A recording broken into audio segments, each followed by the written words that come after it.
Okay, so we need to make this clear that DNA and chromosomes are the exact same thing. They carry genetic information. Now, however, chromosomes, they look like Ice Age Cheeto Puffs, the big X's, right? They have these sections, okay, on them. Some of the sections are a little dark and some are lighter. Now, this is because of the A's, T's, C's, and G's, okay, and found in our DNA. So some are they make patterns, okay. Now these sections here is a gene. Now a gene codes for a trait, okay. So like let's say that brown hair. The color of hair is the trait, okay? Now, I could have been born with brown hair or I could have been born with, I don't know, blonde hair, okay? Now, my options are what we call alleles. Alleles. These are alternate forms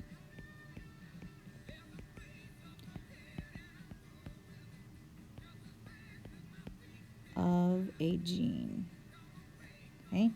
Alleles are alternate forms of a gene, and we use letters to represent these alleles. For example, we have a capital B will stand for brown eyes, a lowercase b will stand for blue eyes. So the color of eyes is our trait. Color of eyes is our trait, and the alleles are, we have two options. We have either brown or we have blue. Okay, you understand that?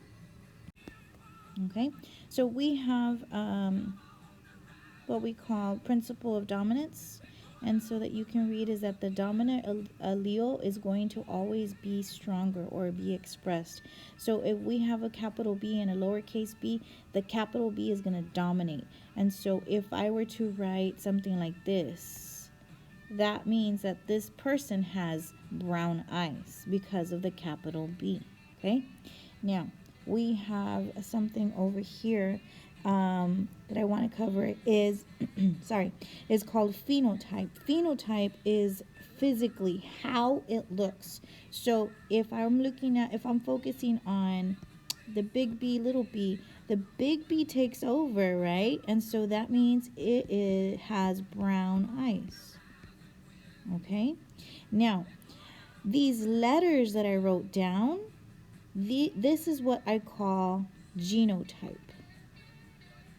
Genotype, okay, because it's the genes. I'm actually looking at genes. Now, my question is, why do I have two letters? Well, one letter came from the mom and the other one came from the dad.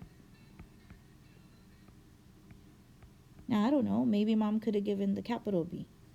Okay, and so the capital letter is the dominant one. Okay, we use a capital letter for the dominant. All right, now another thing is that if we have two of the same letter, let's say mom and dad gave me the dominant letter, their dominant gene, then this is what we say homozygous. Homo means the same. Homo means the same, okay? I'm going to put homozygous, right? Now, these are capital letters, so we say it's homozygous dominant. Homozygous dominant, right? If I had lowercase letters, we call this homozygous recessive, okay? Recessive right here. Now, if we have one of each, these are different.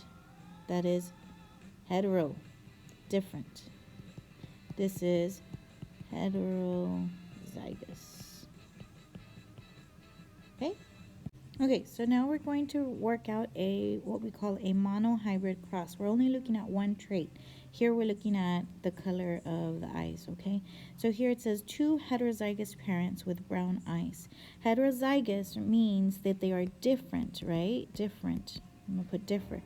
So that means if we're using the letter B, because that's what we were using before, mom is a capital B and a lowercase b. Two different letters, two different alleles. And dad is the same because it says two parents, like so. And what we're going to do next is we're going to fill in this Punnett square, this square with 4 little squares inside of it. So we're going to separate mom's allele. So mom can give a capital B to her offspring, and she can give the lowercase b. Now what can dad give? The same thing, a capital B, or he could give a lowercase b. He's never going to give both. He's always going to give one, and mom's going to give one. And then what we do is we're going to fill it in. We're going to bring these B's from dad to the side over, and then we're going to bring the ones from the mom down, okay, like this. Okay, so I just brought down the capital B's. It doesn't matter which one goes first. And then I'm going to do the next one on the right hand side of it. So I always like to put my capital letters first. So a capital B and then the lowercase b. Okay, and we're going to do the same for now the next one on the bottom. A capital B, and then we have the lowercase b. It came from here. And then last we have a little b and another little b. Okay, so next is the genotypic ratio. Remember that genes has to do with actual letters. So we want to know how many are going to look like big B, how many are going to look like a heterozygous, in other words, a big B, a little b, and then how many are going to be two little b's, which is homozygous recessive. And so we count them. So here we have, here's one big B, and out of the 4 squares is just 1. So we're going to put a 1. Then we're going to do the heterozygous one. So we have this one here and this one. That means there are 2, right? And then last, of course, is going to be this one here, 1. So the way we write ratios, of course, it's 1 to 2 to 1. Okay, now phenotype has to do with physical, how it looks or what they look like. So we're looking at eye color. So the only 2 options that they gave us were brown eyes and blue eyes, right?